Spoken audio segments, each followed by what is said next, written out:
Looking to buy any Ultimate Team coins, head over to golden.com, use the code BHD at checkout to get yourself a cheeky discount.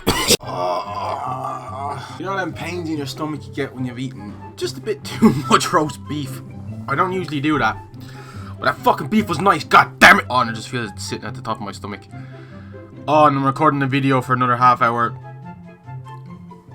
This is going to be fun. How's it going, everybody? Welcome back to my channel. My name is Brooksy HD. Today, we have episode number 6 of Road to Willie, or episode number 2 of the second week in the Weekend League. Whichever one you prefer. As always, guys, if you're enjoying this series, and when I mean if you're enjoying it, I mean if you come back to my channel every single day to check whether I've uploaded another video, or anytime you see the notification saying Brooksy HD has uploaded this video, leave a like on it. If we can get over 200 likes in this video, like, within the first 6 hours, that'll be insane. It'll show me that this is the right series for me to be putting out onto my channel. And I suppose while you're at it, you may as well subscribe and comment, because then you'll be entered in with a chance to win a £25 gift card on Xbox, PlayStation or PC.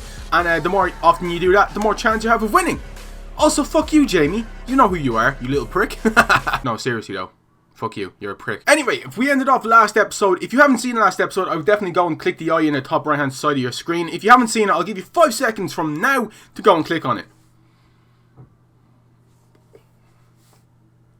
Oh, hopefully that was 5 seconds. We went 6-4, which is exactly what happened last week as well. I'm not proud of that. I really wanted to improve this week. Let's see what we can do in games 11 to game 20. So now we go on to game number 11. As you can see, we're using pretty much the same team. I don't know whether anyone's new in that, because it's been a few days since I've recorded episode number 5. I'm pretty sure that's the exact same team with Kucheriak, Pastore, etc, etc. We come up against this guy who has obviously been elite at some stage, as you can see from the informs with Braithwaite and Kostas Manolas inform. He takes the lead, if I'm not mistaken. Can't remember who scores it. It was a really shit goal. I just hate how that happens. That happens way too often, and this seems to never happen for me. I know it has happened once or twice, where I've shot a ball at the goalkeeper and just landed straight at my feet. It always happens against me. Anyways, we come back up the other end and we equalise with Angel Di Maria, who does this for fun. He really, really does. I find wingers a bit wasted in this game, but I think they're crucial in some aspects, and then in some games I don't think they are at all. And I think Di Maria is one of these players that even if you wanted to play him at cam on like 4 chem, he would play really, really well, and he can always finish, which is what you can count on him to do. And yeah, this game goes to penalties, which I wasn't really happy about. This guy was good, not as good as, well, suppose we were as good as each other. Like, I know the stats at the end say he had more shots than that, but I think me and him were really even. And that shows me that I can go elite. You know what I mean? Anyways, penalty shootout here. He obviously doesn't know how to take penalties that good, because we score 4 in a row. He scores... Okay, he scores 2 out of 2, or 2 out of 4, sorry. And we just needed to score a Pastore to win the game 1-0, which means we're now 7-4 after 11 games, which is actually quite good the more you think about it. As you can see, shots, definitely he had more, but it was a really even game. The stats always... Not always, but sometimes definitely lie, and especially in that case. Next up then is game 12, and as you can see, we've swapped Kucheriak out for, well, we put Pastore from cam into that centre mid role, and then we brought in Ben Arfa as just a bit, well, he was on loan in my club, so I thought, you know what, I might as well try him, see what he's like. We come up against a legend in Alexi Lalas, and we also have Roberto Firmino and that special Mane card. You know, it wasn't a good team, or sorry, it was a good team, but it wasn't fantastically good. And we take the lead early on here with Lacazette. Good goal, that's what he's known for, them sprinting runs and then a really clinical finish. Gets past Lalas with ease. Lacazette's card is one of these cards, when you see his in-game stats, you're like, this guy is a fucking sick player. Other hand, I'm not, because as you can see in the 90th minute, I let Danny Sturridge get an equaliser, and we should have just ended the game right there. We should have not let him score that goal. And as you'll see later on into this set of clips later on down the line, I do definitely shore up my defence a little bit more, especially towards the end. Holy shit, the ending of this set this weekend league is what I'm trying to say is really, really good. Anyways, 94th minute here, pretty much straight after kickoff for extra time. Mertens on the ball down the left hand side here. Really good pass into Allen, actually, of all players. We brought in Allen on the left hand side, and he scores. He's a really, really good defensive midfielder, Allen is. Yeah, he's really good actually. Oh, we brought in Dries Mertens as well. I forgot about that. So we got rid of Ribery, Sanchez and Bernat, brought in Gulam, Allen and Mertens. And there we go. We won the game. We definitely deserve to win that game, without a shadow of a doubt. And then we go silver 3, which means 8-4 is our record at the moment. Now here we come up against, well, this is game number 12. No, sorry, this is game number 13. We come up against a team, which is, you know, I've seen Smalling and Bailey so much. I want to say more than a quarter of the games I've played have had Bailey and Smalling. But I'm starting to see Bailey and that informed Winston Reid, or Smalling and informed Winston Reid. He seems to be a good player. This guy takes a lead in just before the 24th minute. And that's how the game finishes. That was a really, really close game, and I felt I could have drawn, but you know what? It's probably the result that was expected. Game number 14 now, and when I look back at this whole series, and you'll see what I mean towards the end of the series, this game was vital.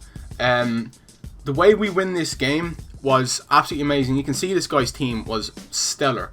We get a corner kick, and as I said in, I think episode number 4, episode number 5, I start to select players from corners now to try and whip a ball into them and see whether they can get their head on it. And that's exactly what we do. Bonucci in the box, heads it over Bernd Leno to make it 1-0. And that's how we win that game, 1-0 from a set-piece corner.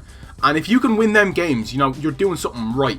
We were very good in that game. He had more possession. It was, once again, a very even game. That's 3 or 4 games in a row where they've been really even. So now we're on to game number 15, and we come up against, once again, a 4-3-2-1 formation. I've seen this formation so many times. He's got that informed Benteke and informed Walcott up top.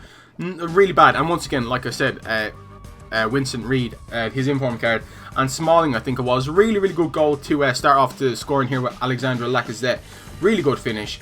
Fantastic cross with Dries Mertens. That's what Mertens is good at. Like, I loved Ribery, but he was just a bit slow, and Mertens brings a bit more pace, and he's got really good passing and shooting. So you know what, he's pretty much like for like. Benteke scores an absolute banger of a goal, and I'm not gonna lie, that was a really good goal. When he scored that goal, you know what, it was a fucking banging finish, let's put it that way. And then it goes to penalties again, which is I think the 3rd time in this episode, maybe the 2nd time, and we get fairly lucky actually, to be honest. He actually saves that penalty, but he can't score penalties for his life, luckily for me. And I'm not going to lie, people, he was probably better than me this whole game. I think I even messaged him after this game saying, yo, you deserve that win. And I know that can be seen as like kind of showboating, but I didn't mean it like that. I literally meant he deserved to win that game. I don't know how I did. I was shushing him there, but I always do that after penalties. I don't know why. It's a psychological battle, penalties, and I've won, and I always do that. I shouldn't do that, and I know it's bad. We're 10-5. Right, game number 16 now, and we come up against a 4-1-2-1-2 team. And I've seen this on Twitter before. I think it was R9 Roy or somebody like that talking about Musa Sissoko playing centre mid on 7 chemistry. Apparently, he's fucking insane, because as you can see across here, straight onto Remy's head. My fullback was never going to stop that from happening. I think Remy's got 90 odd jumping and fairly good heading accuracy, so Florenzi was never going to stop that. But we do eventually equalise here. Actually, we're playing Icardi over Dybala just because I thought, you know what, let's start off with Icardi from the start. Let's see if we have good defenders. And he did have good defenders, but my Icardi's got 99 jumping and 99 heading accuracy, so I thought, you know what, we can win headers from goal kicks and stuff like that. We take the win here in the 150th minute. Cuadrado doing some fantastic skills, and you know what, people say that spin move is dead. It is dead, but if you can use it in critical moments like this, like, who would have done that? Not a lot of people would have done that, maybe Skillers, but that was the first reaction I had. Now usually I just run it out and I fuck it up, but I did it that time. We won that game, we deserved to win that game, and I think we go 11-5 at this stage, which I'm happy with, man. We're on a run. We were on a run until we came up against this team, which had Ledger and Solskjaer. Team in the group stage is Mahrez, Hazard, you know, De Bruyne, a very, very good team. That special freaking Bellerin card is an absolute nightmare. Ole Gunnar Solskjaer, anytime I've played him, absolutely rinses me, and I don't think he has a very, very good card. He did absolutely just wreck my defense there. That was me doing bad defending, and him just with really good passing movement. Solskjaer makes it 1-0. I was really salty after this game, so I just quickly skipped through this stats, so I didn't even show it. We lose the game 2-0. He was a much better opponent than me, and I just had to take my hat off to people like that, you know.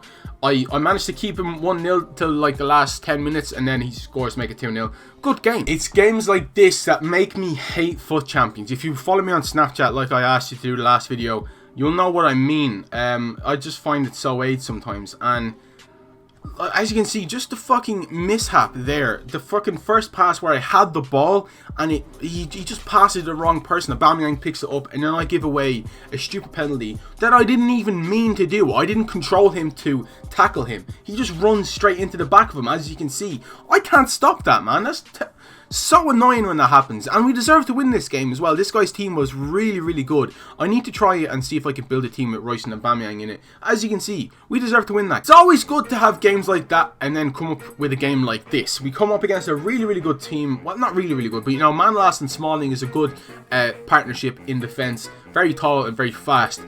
Smalling is particularly annoying in this game. If you've never played against Smalling, I don't know how you haven't, but he's so freaking annoying. We take the lead early on here. Brilliant pass to Hatem Ben Arfa, who I'm finding is very strong, actually, for what he is. He's a 5-star skiller that's quite strong, and I'm really liking it, actually. He's got 82 shooting as well, which means his finishing must be good, and his long shots must also be good. I haven't actually checked his in-game stats, but I can pretty much tell you he would be the same. Once again, Di Maria gets a goal here. No, he doesn't, actually. Lacazette gets a fucking cheese goal. Holy fuck, I forgot about that goal. I thought Di Maria just got the goal. That would have been another assist for Hatem Ben Arfa, making his proper debut be fucking sweet, but Lacazette gets the goal. Joe Hart unlucky there with the save. But it doesn't matter because we do eventually score a third goal. And this is what I mean. When we come up against players like this after the last game where we deserved to win it. We really, really did. And, yeah, we win the game. 3-0. This guy eventually rage quits. But that's another momentum thing where if you lose a game with a team and then you go in with the same team into the next game, apparently your team plays worse. If you don't believe me, I think Nepenthe has made videos on this and kind of stuff. But that is fucking bullshit. That's a fucking thing, by the way. Yeah, the guy rage quits. We definitely deserve to win that game. And yeah, I think what are we on now? I think we're 13-6, maybe? No, sorry, we were 12-6. Anyways, we come up against the next guy who has once again a 4-1-2-1-2 bracket 2 formation. I'm seeing a lot of this formation over this weekend, especially this weekend. Last week I didn't see it too much, but this weekend I am. And I think I eventually try this formation out somewhere through the weekend league, so stay tuned for that. But we take the lead quite early on. Mertens with a really good finish, and that's once again why he's in the team. He's able to do that kind of stuff. He's as good as Ribery in my opinion, just without the 5-star skills, and he has more stamina than Ribery, which has always been an issue with Franck Ribery in this game. Mertens once again rinsing his whole team. Good pass up to Javier Pastore, really good pass off to Angel Di Maria, and you get the goal, make it 2-0. Di Maria is really good at finishing, like I've already said, and Pastore is really smart in this game. He can do stuff like that. This pass was particularly good. One touch straight to Di Maria. Now, I don't even know if I've seen Di Maria, but I just passed it straight away. I usually do that anyways. And it was a good goal. He equalises with his first shot of the game. Or not equalise. He gets a goal anyways with his first shot of the game and his first shot on target.